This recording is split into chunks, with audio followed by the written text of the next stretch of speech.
আবার সেই হিট জুটি ব্যাক করছে। হ্যালো বন্ধুরা, আমি শুভবিক, আপনারা দেখছেন Tolly Bangla box office. YouTube এবং ফেসবুক দুটো চ্যানেলেই কিন্তু আমাদের এই ভিডিওটা আসতে চলেছে, তাই ভিডিওটা প্রথম থেকে শেষ পর্যন্ত পুরোটা দেখবেন।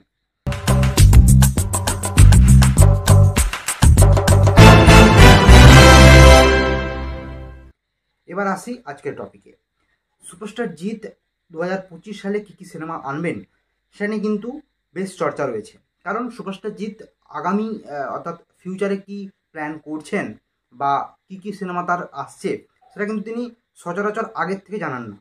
সেটা যেটা সুপারস্টার দেব করে থাকেন, যে সুপারস্টার দেব 2024 সালে জানিয়ে দেন 2025-এ তার কী লাইন আপ আসতে চলেছে, কিন্তু সুপারস্টার জিৎ কিন্তু সেটা জানান না। তো সেরকমই খাকি দ্য বেঙ্গল চ্যাপ্টার মুক্তি পাচ্ছে তার 20শে মার্চ, যে ওয়েব সিরিজটা সেটা কিন্তু নেটফ্লিক্সে মুক্তি পাবে। তারপর সুপারস্টার জিতের কী সিনেমা আসছে সেটা নিয়ে কিন্তু বেশ একটা ধোঁয়াশা রয়েছে। তবে সেই ধোঁয়াশার মাঝেই কিন্তু একটা আশার আলো সুপারস্টার জিৎ ফ্যান্সদের জন্য অবশ্যই বলা যায়। কারণ সুপারস্টার জিৎ এবং রবি কিনাগি, আমরা এই জুটি বরাবর হিট বলে ধরে রাখি, এবং এই জুটি যতগুলো সিনেমা করেছে বেশিরভাগই হিট এবং সুপারহিট হয়েছে। তো তারই মধ্যে 2013 সালে তাদের লাস্ট সিনেমা ছিল দিওয়ানা, যেখানে শ্রাবন্তী চ্যাটার্জি এবং সুপারস্টার জিৎকে নিয়ে এই সিনেমা কিন্তু হিট বক্স অফিস দেয়। তারপর থেকে এই জুটি হারিয়ে যায় এবং রবি কিনাগিও কিন্তু তার যে ডিরেক্টর যে পদটা সেটা কিন্তু তিনি আর দ্বিতীয়বার কিন্তু আর ডিরেক্টরে তিনি ফিরেন না। তো এবার শোনা যাচ্ছে যে একটা ইন্টারভিউতে বলেছেন রবি কিনাগি যে তিনি কিন্তু 2025 সালে ব্যাক করতে চলেছেন, এবং সেই ব্যাকটা কিন্তু বড়সড় কামব্যাক হবে।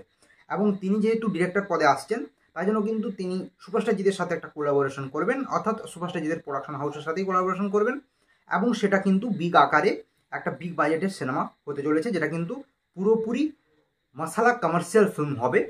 এবং এই সিনেমা অবশ্যই 2025 সালে না আসলেও 2026-এ অবশ্যই আসার কথা রয়েছে, এবং সুপারস্টার জিতের সাথে কোলাবোরেশনে তিনি কিন্তু এই সিনেমাটা করবেন, এমনটাই কিন্তু তিনি জানিয়েছেন এবং জোর গলায় বলেছেন যে সুপারস্টার জিতের সাথে তার কামব্যাক নিশ্চিত, এবং 2025 সালেই তিনি কিন্তু ব্যাক করছেন, মানে সিনেমার যে ডিরেক্টর পদে সেটা কিন্তু তিনি ব্যাক করছেন আবার ডিরেক্টরে। তো রবি কিনাগি এবং সুপারস্টার জিতের জুটি বরাবরই হিট ছিল, এবং সেই জুটি যদি আবার বড় পর্দায় আসে তাহলে মানুষ অবশ্যই হলমুখী হবেন, এবং মানুষ তাদের ডিরেক্টর এবং হিরোর যে কেমিস্ট্রি সেটা কিন্তু তারা বরাবর পছন্দ করেন। তো আশা রাখি যে এই সিনেমাটা যদি হয় তাহলে সুপারস্টার জিতের একটা বিগ কামব্যাক এবং রবি কিনাগিরও কামব্যাক অবশ্যই বাংলা সিনেমার জন্য হবে। তো আপনাদের কি মতামত অবশ্যই নিচে কমেন্ট করে জানাতে ভুলবেন না। আজকের ভিডিও এই পর্যন্ত। ভিডিও ভালো লাগলে লাইক এবং শেয়ার করবেন। দেখা হচ্ছে নেক্সট ভিডিওতে।